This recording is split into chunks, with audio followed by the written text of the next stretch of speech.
Hello friends, हम लोग जैसा कि जान रहे हैं कि कोरोना महामारी का दौर चल रहा है और इस दौर में क्या है ना कि जो गवर्नमेंट का जैसा आदेश आया है, जैसा ऑर्डर आया है, उसके अनुसार हम लोग को काम करना पड़ रहा है। तो गवर्नमेंट का आदेश है क्लास को जहाँ पे भीड़ भाड़ वाली जगह है उसको बंद कराना और क्लास को ऑनलाइन के माध्यम से चलाना। और उनका ऐसा कहना भी है कि ऑनलाइन को प्राथमिकता दिया गया है। ऑनलाइन के माध्यम से आप अपने बच्चों को पढ़ा सकते हैं या जो भी कोचिंग संस्थान है वो ऑनलाइन व्यवस्था करें और ऑनलाइन से ही पढ़ाएं ताकि बच्चे लोग संक्रमित ना हो। जैसा कि आप लोग जानते हैं कि पूरा भारत में नहीं वर्ल्ड में, यानी वर्ल्ड में कोरोना महामारी जो फैला हुआ है, कोरोना महामारी से लोग संक्रमित हो रहे हैं, जिसको देखते हुए हमारे माननीय प्रधानमंत्री जी या मुख्यमंत्री जी का जैसा आदेश है उसके अनुसार हम लोग को काम करना पड़ रहा है। तो ऑनलाइन के माध्यम से हम लोग क्लास चला रहे हैं और आज हम क्लास को फर्स्ट क्लास है मेरा जो कि ऑनलाइन के माध्यम से काम कर रहे हैं और ऑनलाइन पढ़ाना चाह रहे हैं और अपना छोटा एक कोशिश है जिसके माध्यम से करना, मतलब अपने बच्चों को, जो बच्चे पढ़ने आते थे क्लास में, कोचिंग में, उनको ऑनलाइन के माध्यम से अपना विषय वस्तु को देने का काम कर रहे हैं और देंगे भी, ऐसा मेरा कोशिश है। अब देखिए यहाँ इसमें कहाँ तक हम लोग सक्सेस हो पाते हैं और कितना बच्चा इसका फ़ायदा उठा पाते हैं, कितना विद्यार्थी इसका ले पाते हैं, तो बच्चे लोग पर डिपेंड करता है। लेकिन मेरा एक कोशिश है और मेरा नाम दीपक कुमार हुआ, जो कि मैं मसौढ़ी में स्टेप अप जीएस एकेडमी करके क्लासेस चलाते थे और जीएस का क्लास चलाते थे, जहाँ पे कंपटीशन का जितने भी विद्यार्थी थे उन लोग का जीएस पढ़ाने का मैं काम करता हूँ और पढ़ाता भी हूँ और क्लास चला भी रहा था।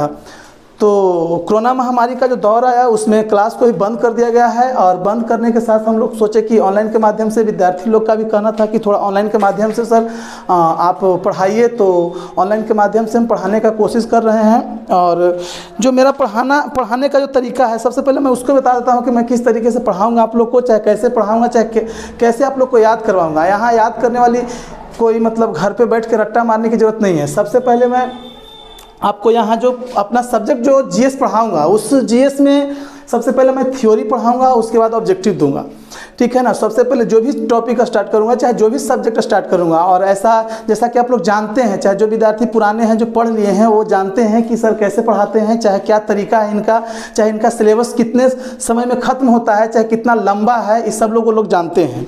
जो पुराने विद्यार्थी हैं, जो पढ़े हैं, जो न्यू विद्यार्थी जुड़ना चाहते हैं, जो पढ़ना चाहते हैं, उनके लिए भी हम व्यवस्था कर रहे हैं। तो क्लास तो चल ही रहा है, पर इसमें क्या है कि सबसे पहले जीएस, तो जीएस पढ़ना है तो ये तो जान लीजिए कि ये जनरल कंपटीशन का क्लास चलता है यहाँ पे स्टेप अप जीएस एकेडमी में। दिमाग में बैठा लीजिएगा, स्टेप अप जीएस एकेडमी, ये हम लोग का क्लास है, कोचिंग संस्था का नाम है।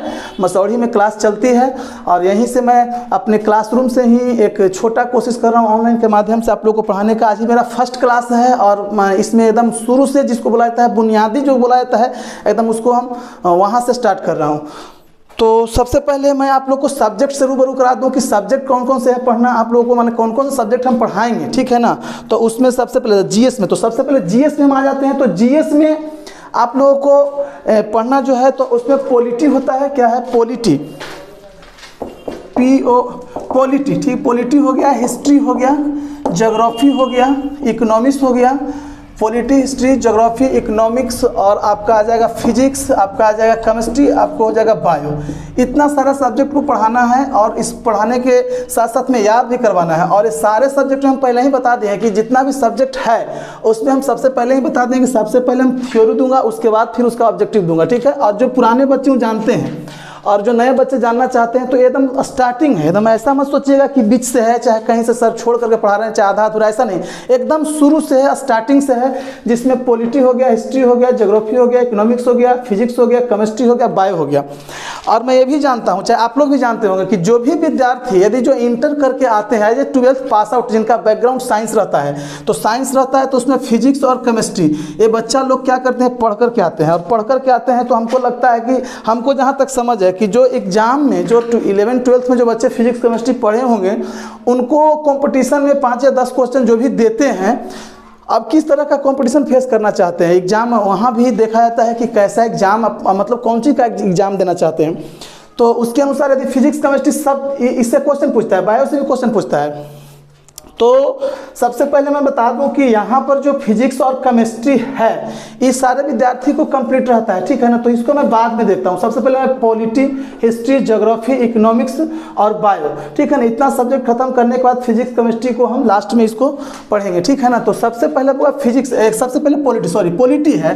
तो सबसे पहले पॉलिटी में हम लोग को जो पढ़ना होता है तो पॉलिटी को ही पार्टों में बांट कर पढ़ा जाता है, लेकिन उसके लिए कॉमन चीज़ हम बताए हैं, एक ही पॉलिटी सिर्फ पढ़ाएंगे, ठीक है ना। लेकिन हिस्ट्री को क्या करेंगे, हिस्ट्री को हम 3 पार्टों में बांटेंगे। हिस्ट्री को 3 पार्टों में बांटेंगे तो उसमें सबसे पहला जो होगा वो प्राचीन इतिहास होगा, ठीक है, जिसको एनिसेंट हम लोग बोलते हैं, ठीक है। उसका दूसरा होगा तो वहाँ पे मध्यकालीन होगा, ठीक है, जिसको हम लोग मेडावल बोलते हैं। और उसके बाद तीसरा जो होगा मॉडर्न होगा, जिसको हम लोग आधुनिक बोलते हैं, ठीक है। लिखना चाहिएगा तो आप लोग लिख लीजिएगा कि प्राचीन हिस्ट्री, उसके बाद हो जाएगा आपको मध्यकालीन, उसके बाद आपको हो जाएगा आधुनिक। ये 3 पार्ट में बांट करके पढ़ा जाता है, प्राचीन, मध्यकालीन और आधुनिक।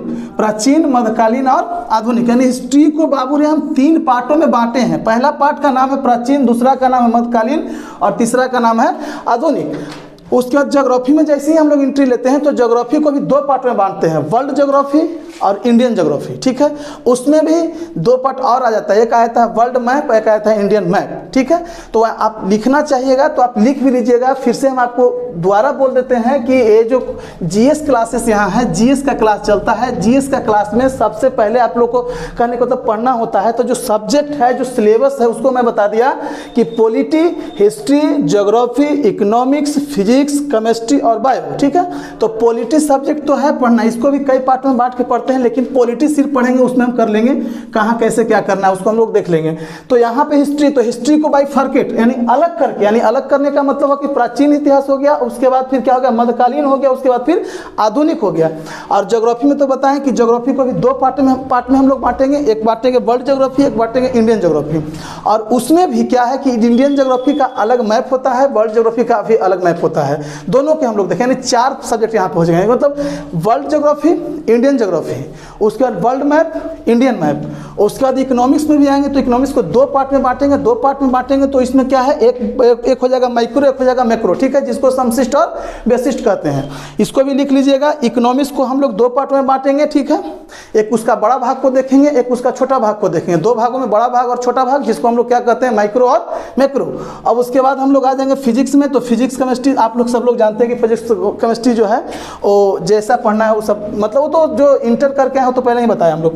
अब आ गए बायो, ठीक है, तो बायो को ही पढ़ाएंगे। इसमें कोई पार्ट नहीं बढ़ता है, ठीक है ना, जैसे कि फिजिक्स, केमिस्ट्री, बायो, ऐसा कोई पार्ट नहीं बढ़ता है। बस बायो में सिर्फ ब्रांच को बांट दिया जाता है, कौन कौन ब्रांच पढ़ना है, कैसे पढ़ना है। तो वो तो जब पढ़ाना स्टार्ट करेंगे तो बायो जब स्टार्ट करेंगे तो उसमें सारे ब्रांच के बारे में लिखवा देंगे और उसको फिर बाइक अलग अलग करके बता देंगे। तो बाबू सबसे पहले हम लोग चलते हैं कहाँ पे, अब हम लोग बात करते हैं पॉलिटी से, ठीक है। यानी आप लोग अपना लिखना चाहिएगा तो लिख लीजिएगा। सबसे पहले हम लोग चलते हैं पॉलिटी से, ठीक है। और पॉलिटी से चलते हैं तो जो भी विद्यार्थी हैं यदि पढ़ना चाहते हैं और लिखना भी चाहते हैं, नोट्स भी बनाना चाहते हैं, ठीक है। हाँ, एक बात और आप लोग को बता देता हूँ कि पॉलिटी जब भी जो भी सब्जेक्ट हम पढ़ाएंगे, जितना जो पेपर पढ़ाएंगे, चाहे वो मैप हो गया या वर्ल्ड ज्योग्राफी हो गया, इंडियन ज्योग्राफी हो गया, पॉलिटी हो गया, हिस्ट्री हो गया, प्राचीन हो गया, मध्यकालीन हो गया, आधुनिक हो गया, या फिर आपको बायोलॉजी हो गया, फिजिक्स हो गया, तो हम तो इसमें 2 बात पहले बताए। पहला बात हम बताए कि वो सबसे पहले इसको हम देंगे थ्योरी, उसके बाद हम देंगे ऑब्जेक्टिव, ठीक है। तो सबसे जो भी हम देंगे तो उसका मैं अपना नोट्स बना के रखा हूँ। सारा सब्जेक्ट का जो है ना इस तरह का क्या है, नोट्स है। और इसी तरह के नोट्स से सारे लोगों को हम, सारा सब्जेक्ट का मेरे पास है, ऑब्जेक्टिव का, थ्योरी का, सब्जेक्टिव का, जितना है सारा चीज़ का नोट्स है। और उसको एकदम कहने का मतलब एकदम जीरो से लेकर के, एकदम जिसको कहा जाता है कि एकदम शून्य से लेकर के एकदम जीरो लेवल से लेकर के, आज स्टार्टिंग में ही आपको बता दें कि एकदम जीरो लेवल से है, ठीक है। ऐसा कुछ नहीं कि जहाँ तहाँ से नहीं है, point by point, topic by topic, एकदम कहने का मतलब कि एकदम जिसको कहा जाता है कि एक अच्छा सार संग्रह, उस तरह से कहने का मतलब कि हम आप लोग को देना चाहते हैं और दे रहे हैं और दे भी रहे थे, ठीक है ना। और दे भी रहे थे तो ये तो बताया भी कि कोरोना के कारण जो बंद यहाँ पे हुआ तो थोड़ा सा बाधित हो गए लोग, और थोड़ा हम भी बाधित हुए, और बच्चे लोग भी आने जाने में, गवर्नमेंट का भी ऐसा कहना था, तो हम लोग उनके बातों को मानकर ध्यान में रखकर काम शुरू कर रहे हैं, चला रहे हैं। तो ऑनलाइन के माध्यम से आए हैं। तो सारे नोट्स हैं, सारे पेपर का मेरे पास बनाया हुआ है, सब पेपर का मैंने बनाया है, एकदम बहुत बारीकी से बनाया, बहुत ढंग से बनाया है। और बच्चा लोग को देना चाहते हैं, एकदम जीरो से स्टार्ट करते हैं, ठीक है ना। तो जो भी लिखना चाहते हैं बाबू, कॉपी पे अपना कॉपी कलम निकालिए और लिखना शुरू हो जाइए, ठीक है ना। और उसको मैं बताऊँगा कि कैसे पढ़ाया जाता है, चाहे कैसे बनेगा, चाहे कैसे होगा, उस सारे चीज़ को मैं बताऊँगा। तो सबसे पहले बाबू रे क्या है, पॉलिटी। सबसे पहले हम स्टार्ट कर रहे हैं कौन सी, यहाँ पे पॉलिटी। तो पॉलिटी स्टार्ट कर रहे हैं। तो बहुत से विद्यार्थी जो पुराने वाले हैं वो पढ़े हैं, शायद उनको ये चीज़ थोड़ा लगे कि सर फिर से वही चीज़ स्टार्ट करें, लेकिन इसका भी टाइमिंग बनाया जाएगा कि कैसे होगा। लेकिन सबसे पहले यहाँ पे हम स्टार्ट कर रहे हैं पॉलिटी। अब पॉलिटी जब स्टार्ट कर रहे हैं जिसका, तो उस पर सबसे पहला जो पॉइंट है उसका नाम है भारत का संवैधानिक विकास। भारत का संवैधानिक विकास, भारत का संवैधानिक विकास, ठीक है। पहला पॉइंट का नाम है भारत का संवैधानिक विकास, ठीक है। तो भारत का संवैधानिक विकास में सबसे पहला बात है, उसमें आपको लिखना होगा भारत, एकदम कहने का मतलब शुरू से है, यहाँ से इसके पहले कोई ऐसा पॉइंट नहीं है इसमें, ठीक है। कोई ऐसा चीज़ नहीं जिसको मैं छोड़ रखा है। हाँ, इससे पहले जब आप हम पढ़ाएंगे तो हिस्ट्री में जब आएंगे ना, तो यहाँ तक ला करके मिलाएंगे तो सारा कुछ क्लियर हो जाएगा। अब यहाँ पर भारत का संवैधानिक विकास, हाँ, पॉलिटी पढ़ने का मतलब एक बात दिमाग में रख लीजिए कि पॉलिटी पढ़ने का मतलब है कि इसमें 50% नहीं, 60% हिस्ट्री का जुड़ाव होता है। कितना परसेंट, 60% हिस्ट्री का जुड़ाव होता है। तो सबसे पहला पॉइंट का नाम है भारत का संवैधानिक विकास। और भारत के संवैधानिक विकास में, ठीक है, जो बच्चा का मन में यदि संशय है, चाहे किसी तरह का कोई दिक्कत है, चाहे किसी तरह का कोई बात है, वो कमेंट बॉक्स में लिख दें कि हाँ सर, मतलब कहाँ पे क्या है, कैसा है, चाहे कोई भी क्वेश्चन रहेगा, ठीक है ना, उसको आप कीजिएगा, उसको हम डील करेंगे। और सबसे पहला पॉइंट, सबसे पहला, बार बार एक ही चीज़ को मैं बोल रहा हूँ, रिपीट कर रहा हूँ बउआ, कि सबसे पहला जो सब्जेक्ट है उस सब्जेक्ट का नाम है पॉलिटी। और उस सब्जेक्ट में सबसे पहला जो टॉपिक है उसका नाम है भारत का संवैधानिक विकास। कि भारत में संविधान का विकास कैसे हुआ, भारत में संविधान को कौन लाया, भारत में संविधान है क्या। जिसको भारत के संविधान के बारे में ही पता नहीं होगा कि भारत के संविधान क्या है, भारत के संविधान से क्या फ़ायदा है, क्या घाटा है, क्या मतलब इस क्या है, तो समझिए कि फिजिक्स केमिस्ट्री तो बहुत लोग पढ़ते हैं, तो ठीक है, वो तो अलग बात है। लेकिन इसका संविधान भी थोड़ा जानिए, और आप लोग को मैं बताना चाह रहा हूँ, और जानिएगा, और जानने के बाद फिर हमको बताइएगा कि हाँ इसका क्या फ़ायदा है, चाहे इससे क्या होता है। बहुत लोग बच्चे लोग को पता ही नहीं होगा ना कि संविधान क्या है, चाहे संविधान के बारे में पता होगा। जैसे हम लिखें कि भारत का संवैधानिक विकास, तो इसमें इन लोग का पता नहीं चल रहा होगा कि भारत के संवैधानिक विकास तक कहने का मतलब है क्या, ठीक है ना। इंडियन कॉन्स्टिट्यूशन डेवलपमेंट जिसको कहा जाता है ना, डेवलपमेंट, यानी कहने का मतलब होता है कि जिस समय अपना भारत गुलाम था, जिस समय अपना भारत कहने का मतलब होता है एकदम कहने अंग्रेज के चंगुल में था, 200 वर्षों तक शायद गुलाम रहा, आप लोग सब लोग जानते हैं। तो उस समय संविधान में विकास नहीं, माने संविधान था ही नहीं, संविधान आया ही नहीं था, बस संविधान में के अकॉर्डिंग हम लोग नहीं चलते थे, बस दूसरे देश के मतलब अकॉर्डिंग हम लोग चलते थे, ठीक है ना। लेकिन अपना संविधान आया, बहुत से थ्योरी आए, बहुत से बातें आए, जिसको जान करके हम लोग को अपना हक अधिकार, और कहने का मतलब होता है कैसे रहना है, किस तरह से अपने भारतवर्ष को एक आगे बढ़ाना है, इस सब चीज़ों को इसमें दिया गया है, ठीक है ना। तो सबसे पहले जो हम बता रहे हैं बउआ, तो सबसे पहले भारत का संवैधानिक, पहला टॉपिक का नाम है भारत के संवैधानिक विकास। और पहले ही आप लोग को हम बता दें कि जितना जो हम सब्जेक्ट लिखवाए थे आपको पढ़ाने के लिए, उस सब सब्जेक्ट को सबसे पहला बात हम क्या बताए थे कि थ्योरी देंगे, और थ्योरी देने के साथ में क्या देंगे बउआ, ऑब्जेक्टिव देंगे। तो थ्योरी देंगे, या थ्योरी देने के साथ में आपको ऑब्जेक्टिव देंगे, तो दोनों करेंगे, ठीक है। तो सबसे पहले हम लोग थ्योरी की ओर चलते हैं, यानी थ्योरी वाला पोर्शन को हम लोग देख लेते हैं कि थ्योरी क्या है। और जब हम थ्योरी दे देंगे, आप लोग को पढ़ा देंगे, तो ऑब्जेक्टिव उसी से निकलेगा। शायद एक चैप्टर में 150-200 के आसपास ऑब्जेक्टिव आ जाएंगे, ठीक है ना। तो सबसे पहले हम लोग थ्योरी की ओर चलते हैं, और उसके बाद जब थ्योरी खत्म हो जाएगा तो कहाँ चलेंगे, ऑब्जेक्टिव की ओर चलेंगे, ठीक है ना। यानी भारत का संवैधानिक विकास का भी हम थ्योरी पढ़ाएंगे, थ्योरी के बाद फिर क्या करेंगे, इसका फिर हम ऑब्जेक्टिव खुद देंगे, ठीक है ना, जो आप लोग को लिखना होगा। और याद करने का कोई झिझक ही नहीं कि कैसे याद करें, चाहे कोई ट्रिक है, व्रिक है, ऐसा कुछ नहीं है, इलेक्ट्रिक ऐसा कुछ होता नहीं है, बस थोड़ा मोड़ा लोग पता नहीं होता तो नहीं है, मतलब हम वो सब चीज़ नहीं जानते, सिर्फ हम इतना ही जानते हैं कि थ्योरी ऑब्जेक्टिव करना है और बच्चा लोग को याद करना है, और एक अच्छा कॉन्सेप्ट देना है। तो अच्छा कॉन्सेप्ट देना है, तो उसी के लिए हम क्या किए हैं कि मतलब अपना सब कुछ हम लिखे हैं खुद से, मैंने इसको बनाए हैं, बना करके आप लोग को दे रहे हैं और पढ़ा भी रहे थे। तो पता ही है कि कोरोना का टाइम आया, बंद हुआ। तो सबसे पहले हम लोग चलते हैं बुआ, तो सबसे पहले हम लोग चलते हैं, तब क्या आप लोग हेडिंग बना लीजिएगा ऊपर में, कौन सी, भारत का संवैधानिक विकास। तब भारत का संवैधानिक विकास में हम लोग चलते हैं, तो लिखते हैं कि 31 31 दिसंबर 1600 ईस्वी को, 31 दिसंबर 1600 ईस्वी को ब्रिटेन की महारानी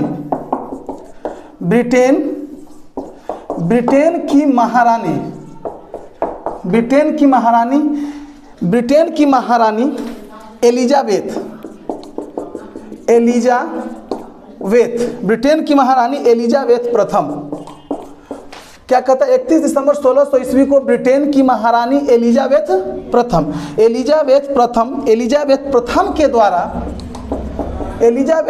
के द्वारा ईस्ट इंडिया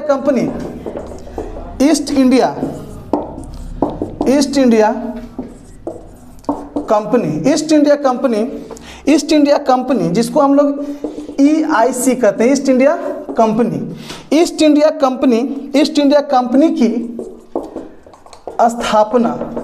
कंपनी की स्थापना की और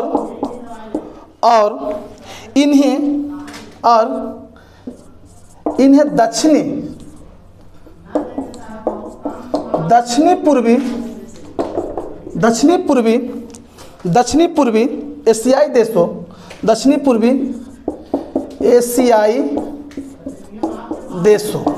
पूर्वी एशियाई देशों के लिए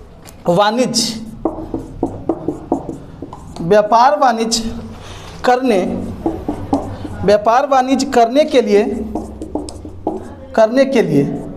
आगे बताते हैं। सबसे पहले आप लोग लिख लीजिएगा, सबसे पहले आपको लिखना जो है, इसमें क्या कह रहा है कि 31 दिसंबर 1600 ईस्वी को, ठीक है, 31 दिसंबर, आप लोग रिटर्न भी कीजिएगा, लिखिएगा भी साथ साथ, जैसे जैसे हम बोलेंगे लिखिएगा भी और उसको अंडरलाइन भी करते जाइएगा। क्या कहता है कि 31 दिसंबर 1600 ईस्वी को ब्रिटेन की महारानी एलिजाबेथ प्रथम के द्वारा, एकदम याद भी करना है, क्योंकि हम पहले ही बताए हैं कि कॉन्सेप्ट यानी थ्योरी देंगे, उसके बाद ऑब्जेक्टिव देंगे।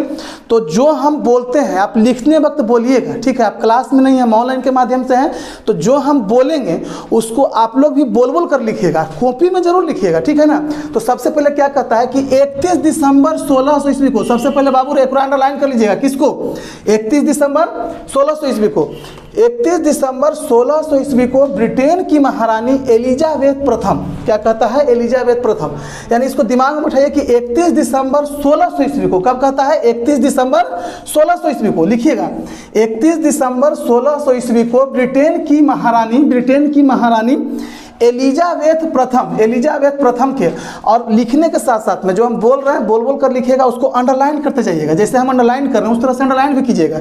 31 दिसंबर 1600 ईस्वी को ब्रिटेन की महारानी एलिजाबेथ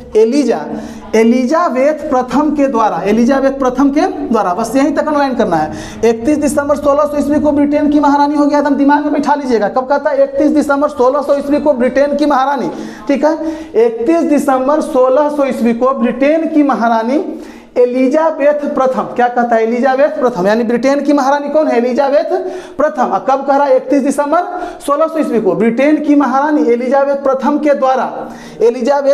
के द्वारा किसको लाया गया बाबू रे, ईस्ट इंडिया, क्या कहता है, द्वारा ईस्ट इंडिया कंपनी, जिसको हम लोग क्या कहते हैं, EIC। कभी कभी एग्जाम में क्या करेगा कि ईस्ट इंडिया कंपनी न लिख करके EIC लिख देगा, ठीक है ना, और इसीलिए इसको हम ईस्ट इंडिया EIC, इसको ब्रैकेट में डाल दीजिएगा, इसको आप लोग ब्रैकेट में डाल दीजिएगा, ठीक है। क्या कहता है, इंडिया कंपनी, यानी क्या कहता है, EIC, यानी EIC, यहाँ तक समझे। यानी सबसे पहले आप लिखिए और लिखने के साथ साथ में इस कॉन्सेप्ट को पकड़िए, ठीक है ना, क्योंकि यहाँ कोई ट्रिक नहीं है बाबू, और ट्रिक हम देना भी नहीं जानते हैं, चाहते भी नहीं है, ठीक है ना। सबसे पहले दिमाग में यही बैठाना है कि 31 दिसंबर 1600 ईस्वी को ब्रिटेन की महारानी 31 दिसंबर 1600 ईस्वी को ब्रिटेन की महारानी, इसको अंडरलाइन भी करते जाना है, एलिजाबेथ प्रथम के द्वारा ईस्ट इंडिया कंपनी EIC की स्थापना हुई, यानी ईस्ट इंडिया कंपनी को भी अंडरलाइन करना है, 31 दिसंबर 1600 को भी अंडरलाइन करना है, एलिजाबेथ प्रथम को भी अंडरलाइन करना है, इस सारे चीज़ को अंडरलाइन करना है।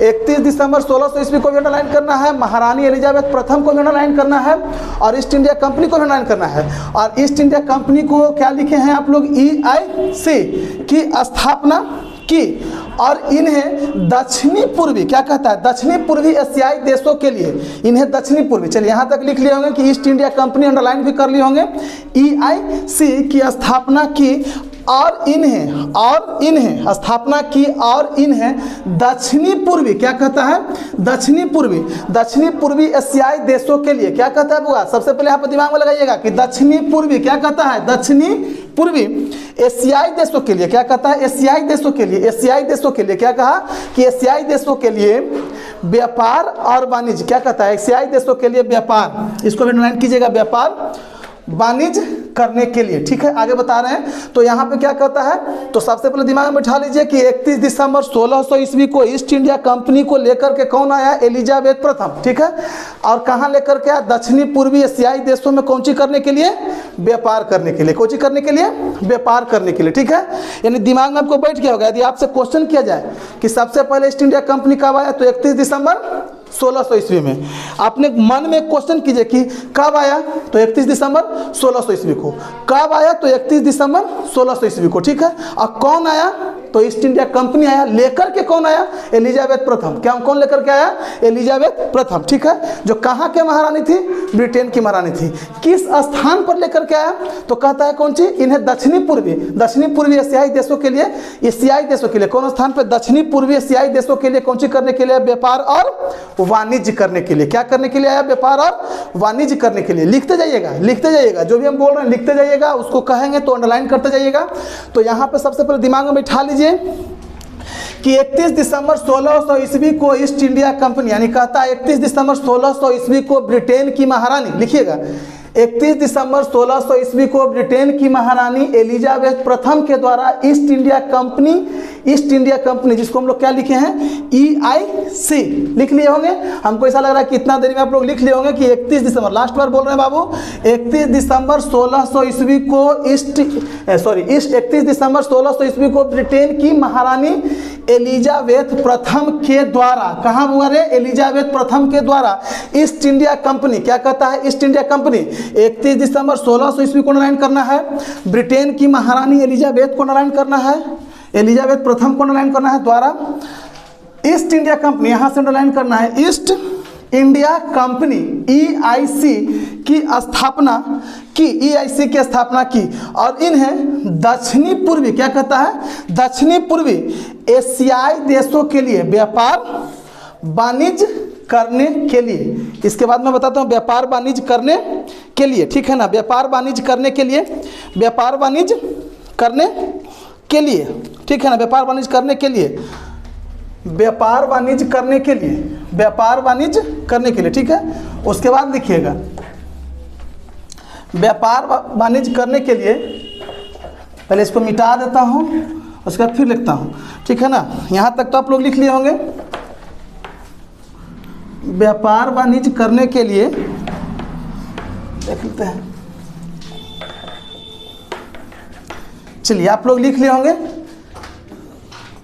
व्यापार वाणिज्य करने के लिए 15 वर्षों, कितना कहता है बुआरे, अब देखिए व्यापार वाणिज्य करने के लिए, सॉरी व्यापार वाणिज्य, हाँ लिखिएगा, व्यापार वाणिज्य करने के लिए 15 वर्षों, क्या कहता है, 15 वर्षों। ठीक है ना, व्यापार वाणिज्य करने के लिए 15 वर्षों, सॉरी यहाँ पे लिखिएगा 15 वर्ष, 15 वर्ष का अधिकार पत्र, 15 वर्ष का अधिकार पत्र दिया, 15 वर्ष का अधिकार पत्र दिया गया। ठीक है, 15 वर्ष का अधिकार पत्र दिया गया। साथ ही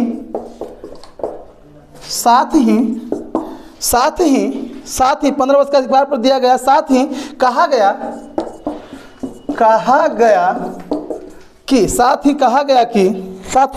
कि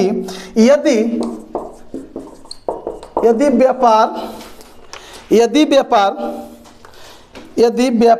यहाँ पे लिखा गया है बाबू, कहा गया है कि यदि व्यापारिक, ठीक है, यहाँ पे कुछ कहा गया है कि यदि व्यापारिक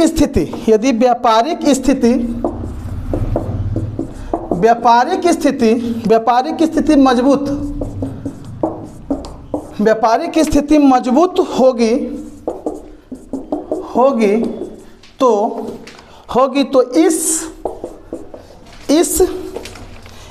स्थिति में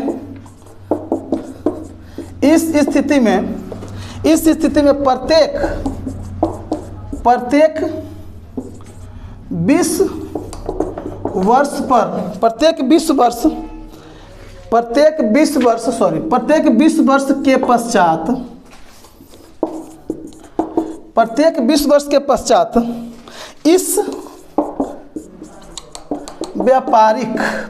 20 वर्ष के पश्चात इस व्यापारिक अधिकार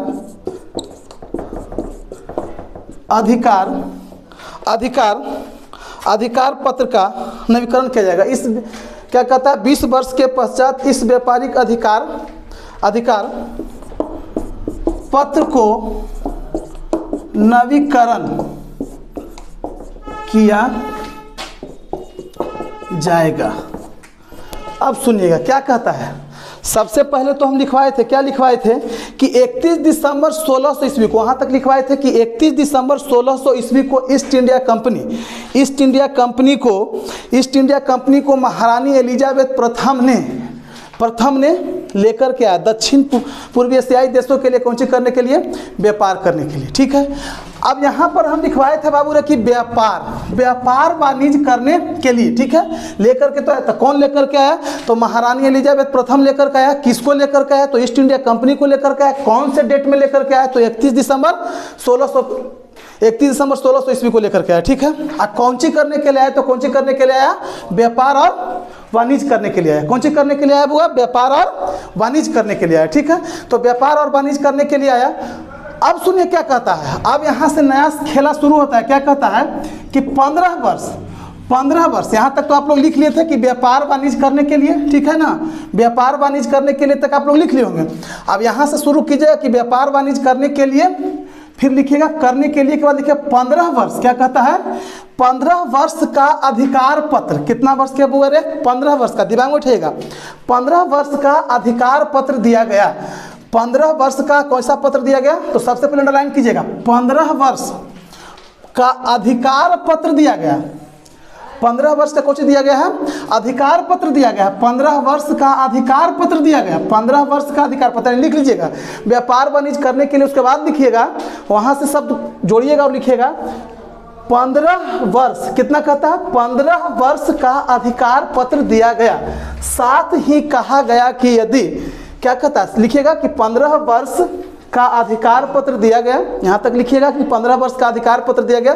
कुछ शब्द पता नहीं चल रहा होगा तो हम बोल दे रहे हैं कि 15 वर्ष का अधिकार पत्र दिया गया।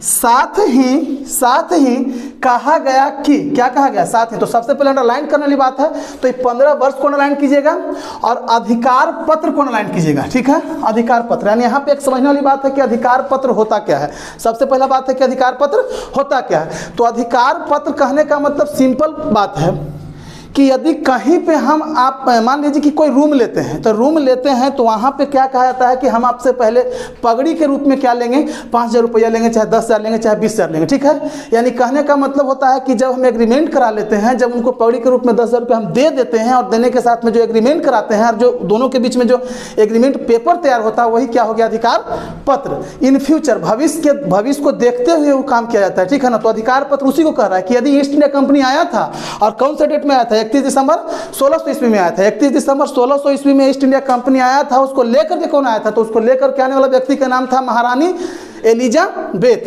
महारानी एलिजाबेथ व्यक्ति नहीं है बल्कि वो फीमेल है, ऐसा निकल गया है कि व्यक्ति है, फीमेल है, महारानी एलिजाबेथ। ठीक है, तो महारानी एलिजाबेथ उसको लेकर के आए थे।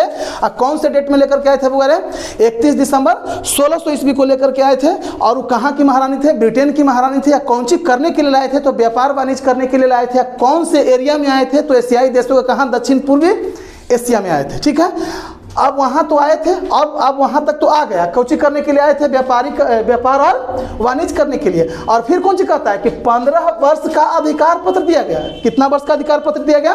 15 वर्ष का अधिकार पत्र दिया गया। तो 15 वर्ष के लिए क्या हो गया, अधिकार पत्र दिया गया। किनको? महारानी एलिजाबेथ को। कौन चीज करने के लिए? व्यापार वाणिज्य करने के लिए। तो इस बात को लिखिएगा कि 15 वर्ष का अधिकार पत्र दिया गया।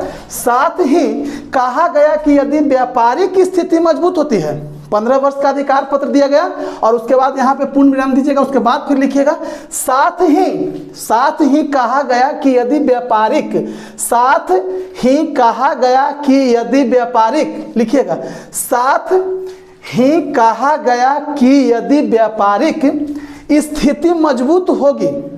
साथ ही कहा गया, अधिकार पत्र दिया गया तो कहा गया कि कितना वर्ष के लिए अधिकार पत्र दिया गया, 15 वर्ष के लिए अधिकार पत्र दिया गया।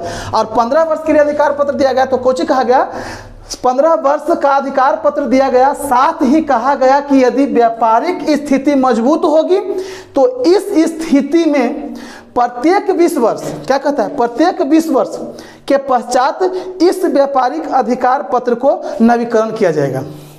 अब सुनिएगा, थोड़ा सा पानी पी लेते हैं, बोलते बोलते थोड़ा सा हो गया है। चलिए हम लोग शुरू रहते हैं। सबसे पहले तो यहाँ तक लिखे होंगे कि व्यापार वाणिज्य करने के लिए, फिर यहाँ से आप लिखना शुरू किए होंगे। तो 15 वर्ष का अधिकार पत्र दिया गया। 15 वर्ष का कौन चीज दिया गया है? बोले अधिकार पत्र दिया गया है। यहाँ तक भी लिख लिया आप लोग, हमको लग रहा है कि आप लोग लिख लिए हैं, ठीक है ना। 15 वर्ष का अधिकार पत्र दिया गया। उसका कौन चीज कहता है कि साथ ही कहा गया कि यदि व्यापारिक स्थिति मजबूत होगी, साथ ही कहा गया कि यदि व्यापारिक स्थिति मजबूत होगी, साथ ही कहा गया कि यदि व्यापारिक स्थिति मजबूत होगी, ठीक है। साथ ही कहा गया कि यदि व्यापारिक स्थिति मजबूत होगी तो इस स्थिति में प्रत्येक 20 वर्ष, क्या कहता है कि इस स्थिति में प्रत्येक 20 वर्ष, स्थिति में प्रत्येक 20 वर्ष के पश्चात, प्रत्येक 20 वर्ष के पश्चात इस व्यापारिक अधिकार, ठीक है ना। आप लोग लिख रहे होंगे, चाहे लिख भी लिए होंगे, तो सुनिएगा क्या कहता है कि 15 वर्ष का अधिकार पत्र दिया गया है। साथ ही यह कहा गया कि यदि व्यापारिक स्थिति मजबूत होगी तो इस स्थिति में प्रत्येक 20 वर्ष, इसको भी अंडरलाइन कर लेना बउआ कि प्रत्येक 20 वर्ष के पश्चात इस व्यापारिक अधिकार पत्र को, इसको भी अंडरलाइन कर लीजिएगा, नवीकरण किया जाएगा। कौन सी किया जाएगा? नवीकरण किया जाएगा। अब सुनिएगा, आप लोग से ही क्वेश्चन करता हूँ, यहाँ पर लिख लिए होंगे, हमको ऐसा लग रहा है आप लोग लिख लिए होंगे कि 15 वर्ष का अधिकार पत्र दिया गया। साथ ही यह कहा गया कि यदि व्यापारिक स्थिति मजबूत होगी तो इस स्थिति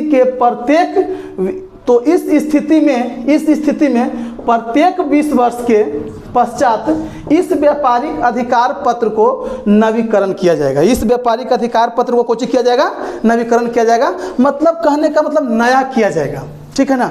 तो सबसे पहले आपसे हम क्वेश्चन ये बात के पूछते हैं कि सबसे पहले ईस्ट इंडिया कंपनी आया कब? तो ईस्ट इंडिया कंपनी आया 31 दिसंबर 1600 ईस्वी को। ईस्ट इंडिया कंपनी को लाने वाला व्यक्ति कौन थे? महारानी एलिजाबेथ प्रथम लाने वाला व्यक्ति थे। और कहाँ की थी? ब्रिटेन की थी, ठीक है। और क्या कहा कि अब वो दोनों के बीच में जो एग्रीमेंट वाला जो बात हम बताए थे कि अधिकार पत्र वाला जो बात बताए थे, तो कितना वर्ष के अधिकार पत्र मिला रहा? तो 15 वर्ष का कुछ मिल गया, अधिकार पत्र दिया गया, ठीक है ना। यानी महारानी एलिजाबेथ प्रथम को कहा गया कि ईस्ट इंडिया कंपनी को लेकर के आप आए हैं तो 15 वर्ष तक व्यापार वाणिज्य यहाँ पे आप कर सकते हैं, ठीक है। इस बात को अधिकार दिया गया, किनको दिया गया? इस तरह से दोनों के बीच में ऐसा एग्रीमेंट हुआ, इस तरह से दोनों के बीच में इस बात को कहा गया कि कितना दिन तक कर सकते हैं? 15 वर्ष तक कर सकते हैं। तो 15 वर्ष तक कर दिया जाएगा। साथ ही कहा गया कि यदि व्यापारिक स्थिति, और 15 वर्ष का कहने का मतलब होता है कि अधिकार पत्र दिया गया, उसके साथ में इस बात को कहा गया कि यदि व्यापारिक स्थिति मजबूत होती है, व्यापारिक स्थिति मजबूत होती है, यहां तक तो देखिए कि इसको अंडरलाइन कर लीजिएगा कि 15 वर्ष का अधिकार पत्र दिया गया। साथ ही कहा गया कि यदि व्यापारिक स्थिति मजबूत होगी, चाहे होती है, तो इस स्थिति में प्रत्येक 20 वर्ष पर, इस स्थिति में कुछ कहता है, इसको अंडरलाइन कर लीजिएगा, 20 वर्ष के पश्चात इस व्यापारिक अधिकार पत्र को कौन किया जाएगा, नवीकरण किया जाएगा, मतलब नया किया जाएगा। यदि व्यापारिक स्थिति मजबूत होती है, व्यापारिक स्थिति आपको अच्छा होता है, व्यापारिक स्थिति यदि ढंग से, यानी व्यापारिक स्थिति कहने का मतलब होता है कि आपका व्यापार जो रन कर गया स्थिति में, अभी तो स्टार्टिंग किया है कि तब 15 वर्ष का अधिकार पत्र मिला है, हो सकता है आने वाला कल, मतलब यहाँ पे सिंपल से बात जानते हैं क्या कह रहा है, यहाँ पे बात कर रहा है कि 20 वर्ष में यदि व्यापारिक स्थिति मजबूत होगा, ठीक है ना, यानी सॉरी यहाँ पे कह रहा है कि इस स्थिति में प्रत्येक 20 वर्ष के पश्चात यदि व्यापारिक, यहाँ कहता है व्यापारिक अधिकार, यानी कहने का मतलब होता है कि व्यापारिक स्थिति, यानी कहने का मतलब कि यदि आपको मुनाफा होगा, ठीक है ना, आपका स्थिति अच्छा होगा, आपका कंडीशन अच्छा होगा, ठीक है ना, तो प्रत्येक 20 वर्ष पर क्या किया जाएगा, नवीकरण किया जाएगा, मतलब नया किया जाएगा, ठीक है ना। यही बात को यहाँ पे कहा है, ठीक है ना, जो इस बात को कहा गया। तो 20 वर्ष, यानी यहाँ पे अंडरलाइन करिए कितना वर्ष के लिए, 20 वर्ष के पश्चात इस व्यापारिक अधिकार पत्र का नवीकरण किया जाएगा, ठीक है। तो यहाँ तक आप लोग लिख लिए होंगे, समझ भी लिए होंगे, और याद करने वाली कोई बात नहीं है, बस सिंपल सी दिमाग में बैठाना है, कॉन्सेप्ट को क्लियर करना है, कुछ याद करने वाली बात नहीं है, सिंपल सी ये बात बैठाना है। ईस्ट इंडिया कंपनी आया, तो ईस्ट इंडिया कंपनी कब आया, तो 31 दिसंबर 1600 ईस्वी को आया, ठीक है ना। उसको लाने वाला व्यक्ति का नाम कौन था, क्या था, तो लाने वाला व्यक्ति का नाम क्या था, महारानी एलिजाबेथ प्रथम, ठीक है ना। कहाँ के रहने वाली थी, तो ब्रिटेन के रहने वाली थी, तो ब्रिटेन के रहने वाली थी, तो यहाँ कौन सी करने के लिए आए थे, तो यहाँ व्यापार वाणिज्य करने के लिए आए थे। अब कौन से क्षेत्र में लाया गया, तो बताइए कि कौन से क्षेत्र में लाया गया, दक्षिण पूर्वी एशियाई क्षेत्रों में लाया गया, ठीक है, दक्षिण पूर्वी एशियाई क्षेत्र में लाया गया। कौन लाया, महारानी एलिजाबेथ लाई। कौन से डेट में लाया, 31 दिसंबर 1600 ईस्वी को लाया। महारानी एलिजाबेथ जो ब्रिटेन की थी, उसके बाद कितना दिनों का अधिकार पत्र मिला, तब 15 वर्ष का अधिकार पत्र मिला। 15 वर्ष का जब अधिकार पत्र मिला, और उसके बाद उसके साथ में कहा क्या गया कि यदि आपका व्यापारिक स्थिति, टर्म ऑफ कंडीशन उनके साथ में रखा गया। क्या टर्म ऑफ कंडीशन रखा गया, कि यदि व्यापारिक स्थिति ठीक होगा, ठीक है ना, यदि आप जो व्यापार वाणिज्य करने के लिए यहाँ पे आए हैं, यदि व्यापारिक स्थिति आपको ठीक होगा, तो आपको प्रत्येक 20 वर्ष पर क्या किया जाएगा, नवीकरण किया जाएगा। यानी जो अधिकार पत्र जो है ना, यहाँ पे नवीकरण कहने का मतलब होता है जो अधिकार पत्र दिया गया है वगैरह, उसके बारे में कह रहा है कि वो अधिकार पत्र को प्रत्येक 20 वर्ष पर क्या किया जाएगा, नवीकरण किया जाएगा, ठीक है। तो यहाँ तक आप लोग लिखे होंगे, समझे भी होंगे, समझने में भी कोई दिक्कत नहीं हो रहा होगा, लिखने में भी कोई दिक्कत नहीं हो रहा होगा।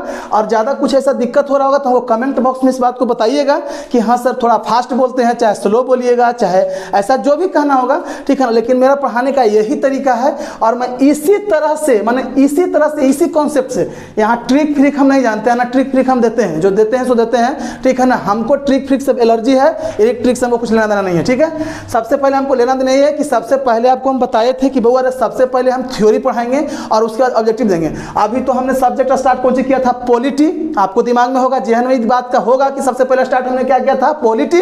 अब पॉलिटी जब हम स्टार्ट किए थे तब पॉलिटी में सबसे पहला जो आप लोग का बिंदु था, सबसे पहला जो आप लोग का कहने का मतलब टॉपिक था, उसका नाम था भारत का संवैधानिक विकास। और भारत के संवैधानिक विकास में जब हम स्टार्ट किए हैं तो कहाँ से स्टार्ट किए हैं कि 31 दिसंबर 1600 ईस्वी को महारानी एलिजाबेथ ने कदम रखा है दक्षिणी पूर्वी एशियाई देशों में कौंची करने के लिए, व्यापार वाणिज्य करने के लिए, ठीक है ना। ईस्ट इंडिया कंपनी को लेकर के आई है व्यापार वाणिज्य करने के लिए। महारानी एलिजाबेथ प्रथम ने 31 दिसंबर 1600 ईस्वी को, यही बात हम लिखवाए थे, कौंची करने के लिए आई थी, तब व्यापार वाणिज्य करने के लिए आई थी।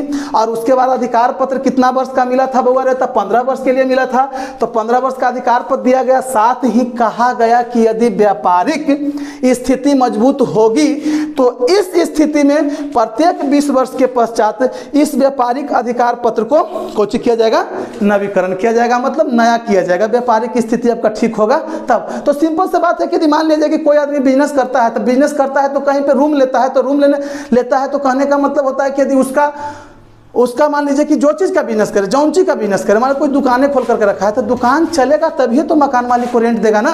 और दुकान नहीं चलेगा तो कहाँ से रेंट देगा। तो यदि दुकान खोला है, दुकान चलेगा, ठीक है ना, तो मकान मालिक पैसा प्रस्ताव करते हैं कि अभी आपको पैसा हम 2000 लेंगे, और मान लिया जाए कि आपका बिजनेस अच्छा रन कर जाएगा, व्यापार आपका रन कर जाएगा, तो उसमें 10% 15% हम बढ़ा देंगे, रेंट में आपको बढ़ा देंगे, ठीक है।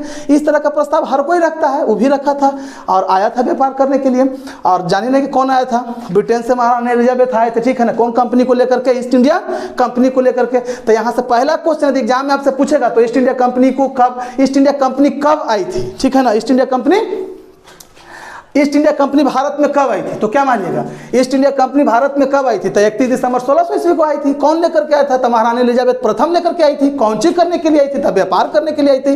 कितना दिनों के लिए अधिकार पत्र मिला? तो 15 वर्ष के लिए अधिकार पत्र मिला।